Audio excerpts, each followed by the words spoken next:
Welcome, warrior.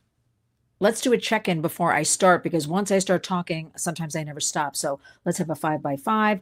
Let me know that you can hear me. I see that Edie's here already pounding the warriors, live stream to say hit the like button, which is always very helpful as we are always fighting algorithms here on YouTube. So as you all filter in, let me know that you can hear me, you can see me, the volume's good, all of that jazz before we get going. Okay, it's good enough. Fred says 5 by 5, perfect. Let's talk about a few headlines that are pending. I've been on the road lately, in and out, and Lionel Nation, loud and clear. Good. I'm going. You ready, everybody? Weigh in with some questions too, please. Let's have some headlines. So, I was thinking about something. I've always considered Sunday end of the week, but I know a lot of people consider it the beginning of the week. I guess because school was on Monday or work is on Monday, basically, I always thought of it as end of the week. I'm just curious if people think it's the end of the week or the beginning of the week. That has nothing to do with anything we're about to talk about, but let me know what you think. We have a lot going on. First thing, we're going to cover a couple of headlines. First headline, the LA case, big tech, LA Superior Court deliberations. We thought we might have some sort of answer, some sort of anything this past Friday. It did not happen. So we anxiously await to see if Meta, if these big tech platforms will be held responsible, product liability. Remember, no matter what you read about this big tech trial, and actually, initially there was a lot of, I'm going to say, media around this, talk about this, and it's kind of just petered out, in my opinion. The only ones keeping it alive are the brave parents who are there day in and day out, who have traveled from around the country and are representing all of those parents who have no voice, who cannot do what they do, representing their children that are no longer with us. These parents are to be commended and to be honored. And something I'm working on is that we have a parent council in the White House. There, I'm just going to say it because you know what? We've got other councils, we've got other groups, and this is not to disparage them or take away from them. But what could be more important in the United States than having a parent council to be part of everything, right? As we sit on all of this AI and all of this, I'm going to say this group is promoting this group is promoting that. I firmly believe at the Warriors, we're going to talk about this, it can all be done. But let's start with the trial. This is that groundbreaking trial out in LA Superior Court, holding Meta, holding them, product liability, that they knowingly put out a product that harms children. We've got the whistleblowers, we've got the internal memos, we've got parents, psychiatrists, we've got the actual, plaintiff, KGM herself, and everybody forgets. What I wanted to say, let me get back to the media, is this is about product liability, okay? Now, I could have written the big tech playbook because that playbook always is blame the parents, which reminds me, I got a fair amount of bots this weekend because I'm putting these stories out, putting these thoughts out about this trial and about the Kids Online Safety Act, Senate version 1748. Always. You have to say them together. Kids Online Safety Act, Senate version 1748. These bots, these little creeps, these little monsters that have no thumbnail, some sort of cartoon character, 0 followers, and say the most horrible thing. Now, they're allowed online, right, to berate me for putting out a fact about Kids Online Safety Act, Senate version 1748. But, there's no censorship there. But dare I put something, actually, which I just did. I put my recent interview with Nancy Grace, Crime Stories with Nancy Grace, that we participate in very frequently with Nancy, and God bless her for, like her, don't like her, Nancy doesn't let go. She's been around for decades, showcasing crimes. And we got to give her a great big warrior shout out because she always features missing kids. And she stays on it and digs in there, and we support all of that, right? It just takes one of you with your eyes, your ears, to hear something, to say something, to share it on your platforms. We may find that child or that adult. Laura Nolan says, hi, Lynn. Hi, right back. Laura. But what I wanted to say is, the playbook for this big tech, it's always, we do everything in our power. Now, Edie, please, thank you. I'm not the Erin Brockovich of this day and age. I just want to support kids and families and America first and Why is this allowed? I mean, seriously, look what we talk about all the time: missing kids, endangered kids, digital safety, uh, legislation that doesn't protect kids, parents who are not being given enough tools and resources um, to deal with all of this. But well, thank you, Edie. I'm going to say thank you. That is a big compliment. But we got to keep going. I feel like every day I got to brainwash people. Got to keep talking about it. But let's get back to that trial. Their playbook always is, we have, and the bots, right? Or a big tech PR arm, their propaganda arm, whatever you want to call it. We do have, security measures. We do have safety features. We do, have safety in mind. We do everything in our power for safety. You know, and I know, because the history of big tech is they really don't. And any safety features and functions they have, most of them are very difficult, to use. And not only that, a lot of them just don't work. That's the bottom line. So if we go by the history of big tech, they're protected right now. They're protected under Section 230 of the Communications Decency Act. Yes, we have to talk about that. Don't roll your eyeballs, even though I can't see any of you, because that stems from 1996, and that is where it gave big tech, which I think at the time we had the two platforms, immunity. They're a newsstand. They're a billboard. They cannot be held responsible for any third-party content. And I get that. I mean, I'm not a lawyer. Don't you get that? I get that. But now, rolling 30 years later, and every day we have apps and gaming and platforms and this and that popping up. And now we have AI. So we'll see where this is a very important trial. We have a lot of cases across the United States, thousands actually. Parents are waiting on this. Okay, but remember, this is a civil case. So if I had to guess, again, I'm not a lawyer, I think there'll be some sort of monetary settlement. But what I was thinking about today is, what does that really do to change how these platforms develop their product? Will that actually make them change? There's also a movement to sunset Section 230 of the Communications Decency Act. And I think that is a way to go, because nothing's been done for decades with that. Let's kick it down the road, open it up. But here's what I've been thinking about, that my dear friend and colleague Jan Edwards from Paving the Way Foundation shared a video today. But I've been thinking about it at the same time, prior to this video she sent along. And that is, I've been saying it to my husband a lot over the past few months. I think all of these platforms, Facebook and X and Snap, they're like old school now, because I think the push is AI. Everything's AI. And that was the gist of this video. Actually, I'll post it later, that Jan sent along, that those just are old fashioned, and they'll still be around, but everything is going to be focused on AI. So I think with this case in LA, they will pay out big tech, money, which is a drop in the bucket, right? Millions and millions of dollars for them is nothing, because their focus and their investment is in AI right now. So let's see how this plays out. But I want everybody to focus on what I think we have to focus on, and that is this artificial intelligence. That's where it's at. That's where these big tech companies are making huge investments. And that is what we have to try to get ahead of, be on top of. And I'm going to ask for all of your help with all of this. Before we get into that, though, the other headline is, we had our Wonder Girls 5th anniversary gala this past week, and that was a smashing success. And our Wonder Girls are warriors. These are middle, high school, and college age girls and young women who the mission is about empowering each other, about learning from the get-go about finances and community service, and helping each other, businesses, mentorship. And this was the most beautiful evening, and a great big shout out to my friends. I'm going to call them my colleagues at the DEA, because they showed up in force to support the Wonder Girls and the Warriors. And what could be better than that? And also, I got to throw it out there, New York Yankees presented me with a beautiful package for the auction, that it was so incredible that, it warms my heart that people turn out for us. Because I always say to you, our hashtag is, community creates change. And so while we talk about Washington or our state capitals and legislation and all that stuff, that frankly goes in one ear and out the other for a lot of people. I kind of get it. But the real work is being done right in your home, in the communities.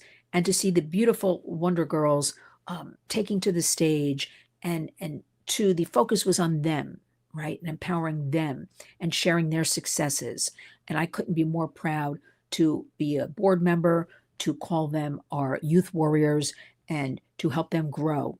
5 years and incredible progress in 25 schools right here in what we call the tri-state area, New York, New Jersey, um, and New York City, New York State, I should say, New York City, and one school, I believe, in Connecticut.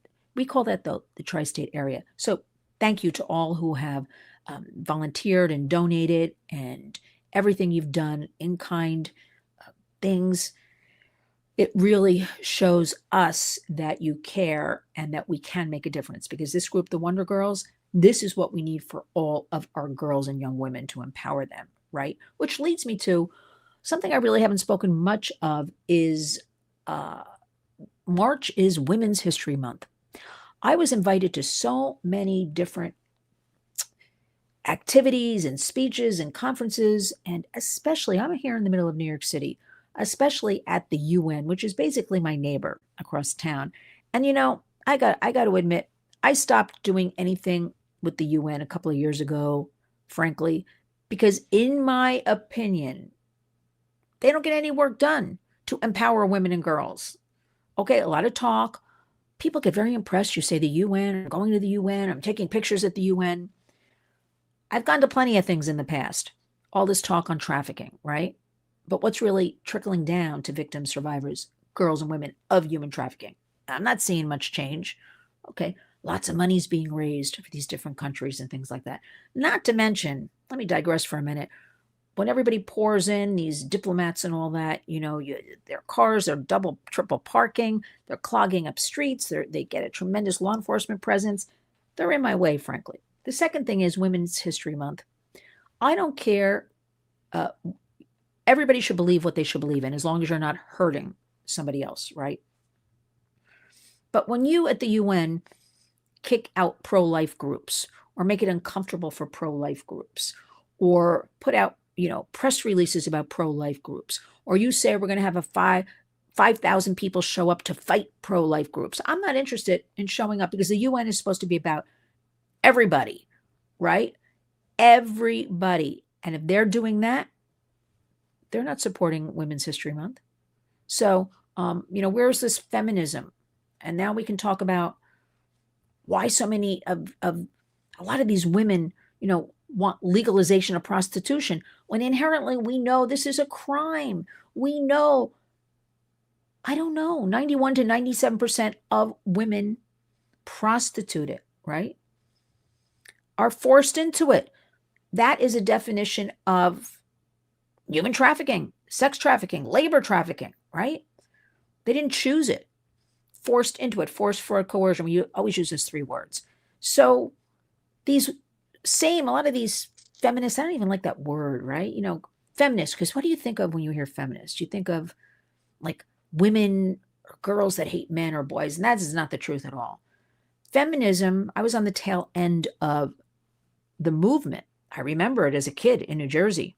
Women were hanging the bras on trees, and every race and religion was marching down Fifth Avenue. I should say up Fifth Avenue, together. And women wanted to be in the workforce, and women wanted equal pay, which, by the way, we still don't have in 2026. We had all of that. As a kid, that was like empowering, or that was like, we can do it, and we can all come together. Now, fast forward to now. We have women that is promoting prostitution. They think this is my body, my choice, instead of saying, we're not going to have any of this. We're going to have support for those prostituted. We're going to have work programs, education programs. We're going to have all kinds, let's get businesses to partner up, because it's about money. It's about money. Women who feel so bottomless, they have nowhere to go. They're psychologically damaged. They've been coerced. They're drug addled because they've been forced to take drugs, all kinds of horrors, right? And where are they going to go get a job? Or they have a criminal record, because we know this forced criminality is they're getting and there's boys and men involved in this too. Let's be equal. I just said girls and women, but it's boys and men too. Forcing them to commit other crimes, so then they have a criminal record. So who can get a job? Who can, rent an apartment? Anything. So Women's History Month, I think we got to retool it a little bit. It's kind of glossy, sounds nice, but do we really have a Women's History Month? Let's talk about it, and let's have some new movement. Let's move forward, and let's do something. Let me just see something. Let me move this because I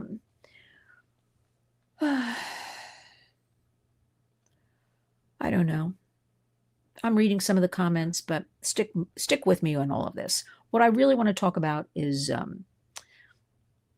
artificial intelligence. This is where you all come in. I'm going to say I'm not a desperate person. The Warriors are not desperate, but I'm going to say maybe desperate times right now call for desperate measures. And you know what that is? All of you standing up in your own way, fighting back. I'm urging you to join us at the Warriors. We need to have something called Kids Online Safety Act, Senate Version 1748. And I'll put it in the body of this video. We need to have that become legislation. We need that because we need three little words: duty of care, holding big tech accountable. Doesn't it sound so simple, so reasonable, that if you see something big tech, sexually, nude images, whatever, you take it down? It sounds so simple.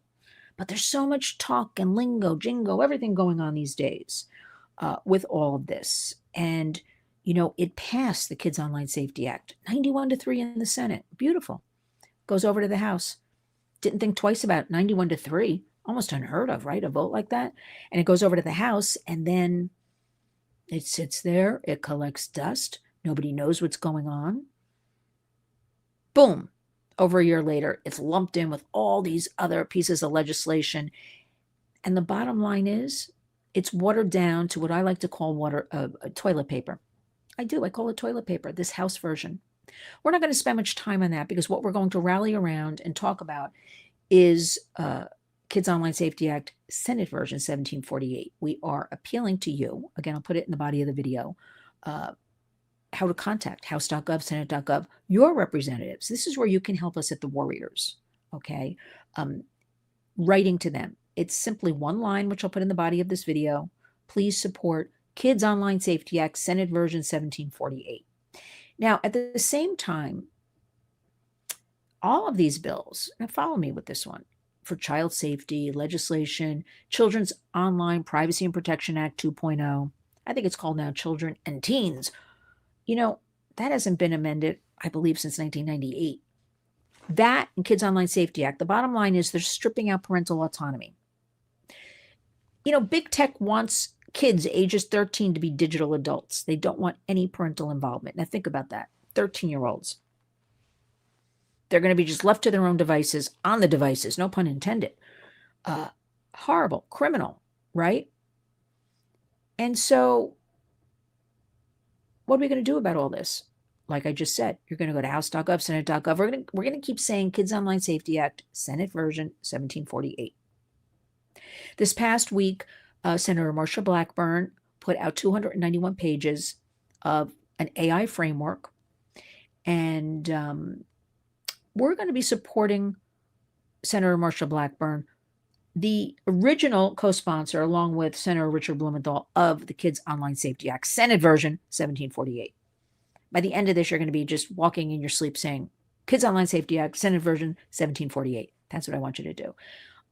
We'll be supporting that. We'll be talking about that. We'll be urging you to support that. We cannot have watered down bills that basically Congress can then say, the House, see, we're for child safety. See, we did something, when we know it means nothing. Now, let's get back to the AI framework the White House put out. I'm just going to say it. Very weak. I don't see much help for kids there. I don't think a lot of people understand what this AI is really, really about. I know our president is very busy. I know he is concerned about parents. Why, after all, I brought a group of parents to Mar-a-Lago to meet with him recently so they could bravely share their stories of their children who are no longer with us, who suffered from sextortion, eating disorders, buying drugs online. And, well, this is a family program. I think you know where I'm going with all this. There's certain words I can't even say here. Can you imagine? So I know he's concerned. I do believe that big tech, they have so much power right now. They have so much money. Mark Zuckerberg, he employs one lobbyist on Capitol Hill for every 6 members of Congress. We at the Warriors, we don't have that. We and our Warriors go and march those hallways and present truth and facts. We have truth and facts on our side, not propaganda. You know and I know. Now, saying all of this, I want to address something because a lot of people write to me quite nastily, I might say. But let me say at the same time, I get more wonderful message from a lot of people. So, but they say it's the parents' responsibility. It's the parents' fault. That's what the bots say too. Listen, no legislation will replace parenting. Now, that's a sticky subject because we always talk about parental autonomy. I can suggest to you what to do with your child, your teen, right? I can't make you or demand it of you. That is your call. I can give you tools and resources, right? But I can't tell you when to buy your child a phone. It hurts me when I deal with people who tell me their 5-year-old was exploited on a phone because, of course, why did they have a phone? What 5-year-old needs a phone? Why is an 8-year-old on Tinder? How did they get on Tinder? Haven't you been watching them? So look, kids are smart and savvy. They've grown up, I like to say 30 and under in the digital bubble. And so it's just they've grown up and used to it. But we as the adults pretty much have bought the devices. We pay for the internet, the router. So I'm here to say now, parents, caregivers, we must step up because this is an American crisis going on right now. We've got all of this big tech, and I'm going to be putting up an interview. I'll put it up later tonight. I just did with Nicholas Moy, who is a cybersecurity expert and very involved in all of this, because I've been told over and over again, we have the technology, the tools, to go in there and root out these predators and stop them. So I'm just like, well, why aren't we doing it? That is the big question, right? We know where servers are in foreign countries. Yeah. Why aren't we going after those people that are exploiting our American kids, especially the servers for sextortion are pretty much in Nigeria and things like that, extorting our teen boys, right? And the boys would rather unlive themselves, if that's the word, or unalive, or whatever I'm supposed to say here, because I can't say certain words, instead of going to their parents because they're too embarrassed. We got to get over this embarrassment. We got to get over all of that and accept kids do things egged on by, online groupthink. They've grown up in this digital bubble. So we have to be the ones that are, okay, yeah, I don't like it, but now we're going to fix that instead of doing away with themselves. Now think about that. A U.S. Marshal said to me recently when he explained to me, we know where a lot of these servers are in this, Nigeria. And I'm like, well, I don't understand why, if we know, why aren't we going there?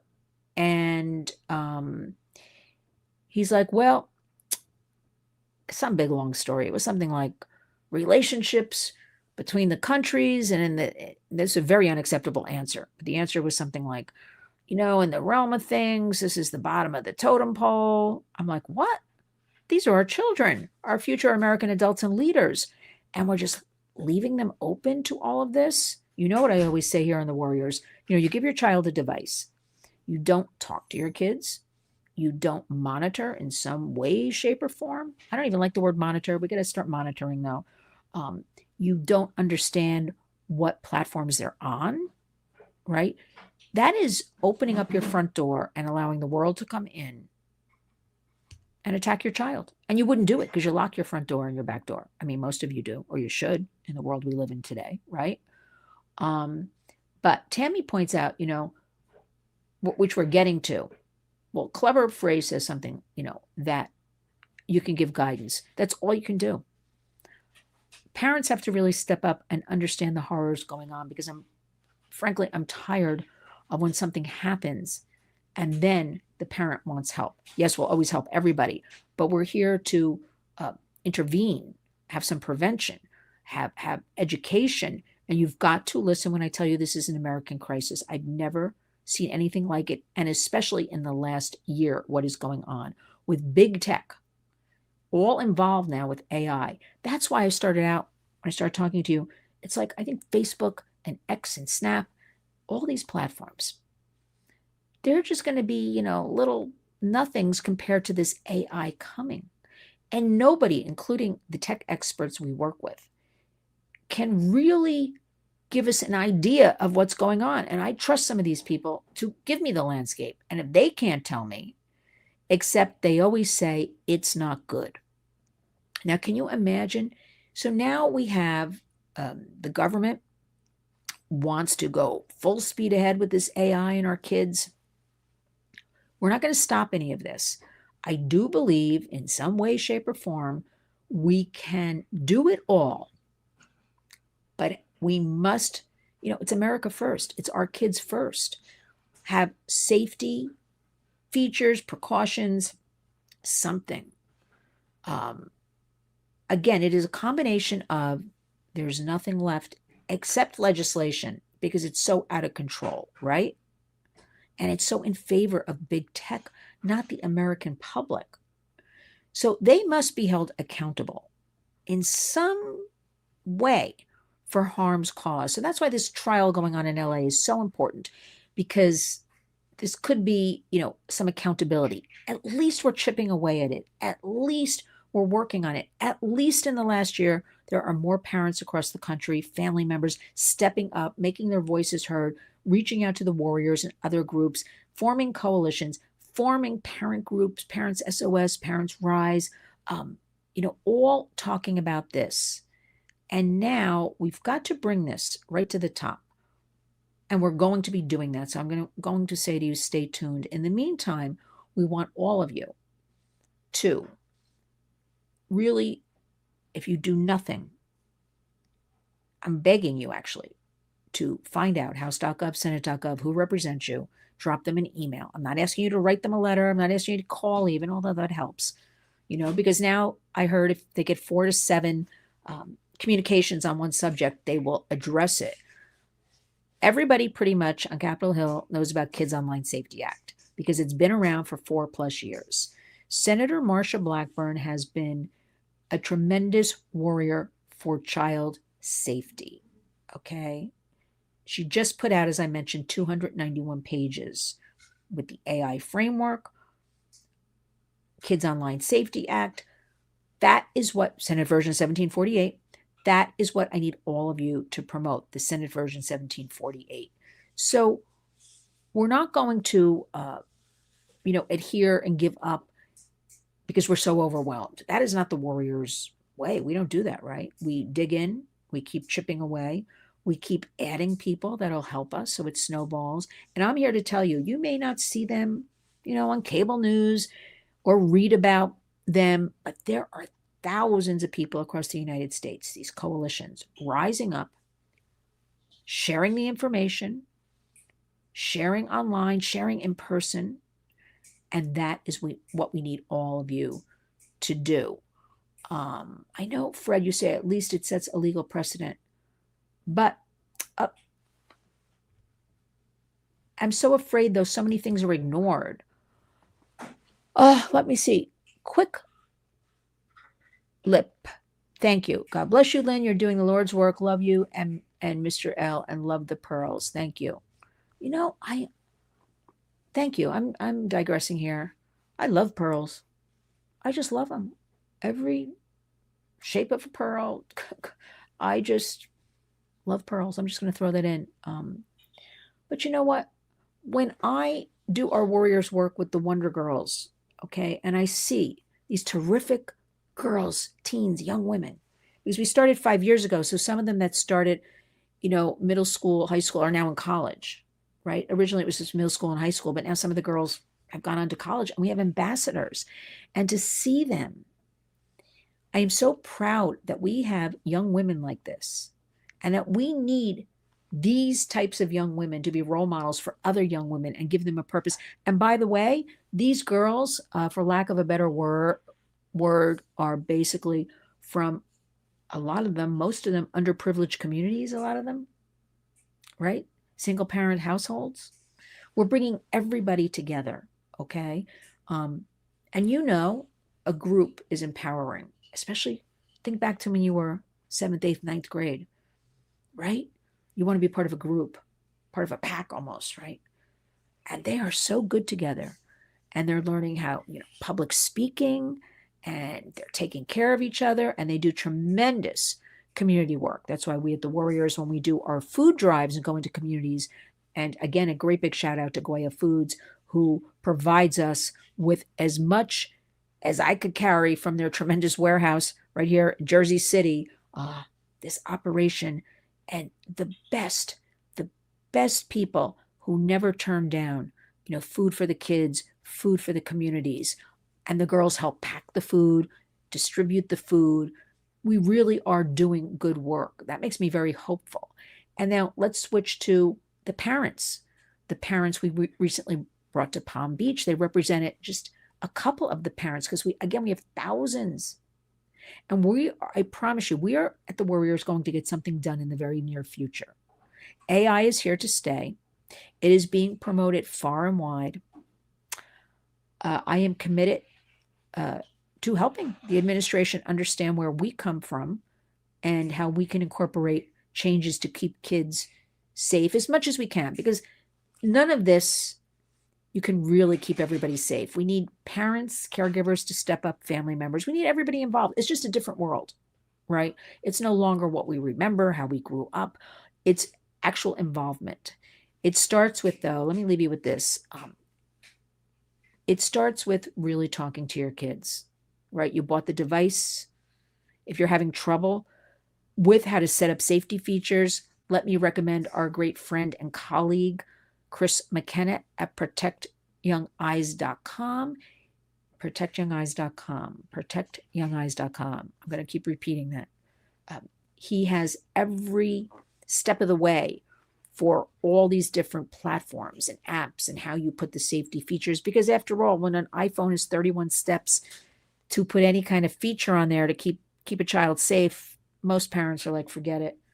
I'm at 10, I'm at 11, I don't understand it. And of course, with instructions, they make the fine print. But you can find this information also online. You got to roll up your sleeves a little bit, and do a little work. I'm here to say, I've never been trafficked. I've had a wonderful life. I have a terrific husband, wonderful family.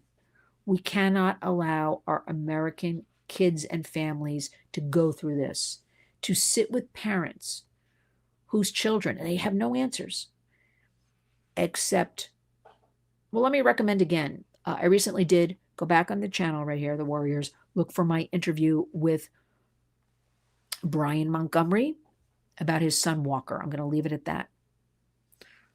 By all accounts, great family, Christian, conservative, tight-knit, did everything together, and Walker is no longer here. In the same night, he's trading Bible verses with friends on his phone after they, took his phone and did their research and looked into it, and it fast forward into sextortion. Within 3 hours, his dad told me, he's here, and now he's not here. How do you go from Bible verses, a teenage boy, sextorted, you're gone, right? So that goes into mental health. That goes into panic. That goes into embarrassment. That goes into monetary money. Let me leave you with this. If anybody approaches you online,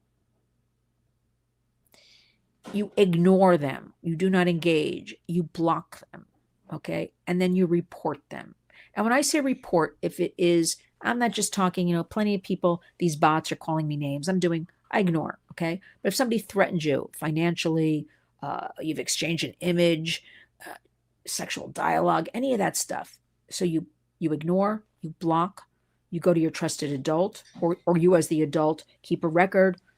911, 1-800, let me give it the website instead, cybertipline.org. Okay, anything with kids, 1-800. You can do the lost. There's all kinds of help out there. You have to know where to go. Do not erase pictures, images. Don't scream at the kids. Let us all come together, because remember, there was a war on for our children. There was a war on for our screens. And now we're in AI. What are we going to do about it? We're going to be smarter. We've learned, or we should have learned. Remember, as my husband always points out, and he's a lawyer, the law lags behind technology, right? But we should have learned things going into this AI from all of these platforms. And I'm not understanding why we didn't, except this. Do you know what I mean by that? And lots of it. And also, calling our kids collateral damage, unacceptable. So we're going to come together. Our homework for this week, I'm going to say, Edie said, I forgot what Edie said. If it's the beginning of the week or the end of the week, I saw it somewhere go by me. Let me see. Yes, Clever Phrase says there's a war on for our children. I've been saying it for years. Edie says, we love you, Mr. and Mrs. L. So glad you're both in the world. You make it a better place. Thank you. But all of you, I need all of you to come along, to help us, to share videos, to write to your representatives. It just takes, within 5 minutes, you can do it. You have no idea how much that helps us. Talk about it. If you have any kids in the family, talk about it to each other. Remember, if people attack you online, just ignore them. I know it's hard to do. I know. Ignore them. Block them. Don't engage. But right now, we have to focus on the AI, the artificial intelligence, because nobody has the answers. And we can't have our children, who've been so exploited in the past decade, right, go into AI now. And tech people tell me, we don't know, Lynn, but we know it's not good. We got to work together. We still have to sound the alarm. We still have to try to intervene. We still have to get into the schools if you're a parent or a grandparent. Try to help there. Try to educate there. Try to be on top of things.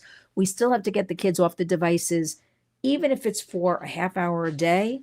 That's less exploitation. We have to start thinking like that. We're not going to ban phones, get rid of technology. We're going to take a breath and we're going to make it happen. So I want all of you, shout out to all of you who are helping and contributing and volunteering. Thank you for your kind monetary quick clip for that. It goes into our education programs, goes into supporting survivors, goes into giving them the goods they need. And I want everybody to start the week. I'm going to say, for me, I'm ending the week. I'm going to start anew with this, intensity, that we're not going to let the predators win ever, because there is a war on for our children. So thank you, everybody, for tuning in. Let's get some work done this week. Like I always finish up with, each and every day when you wake up, go out and be a warrior. Thanks, everybody.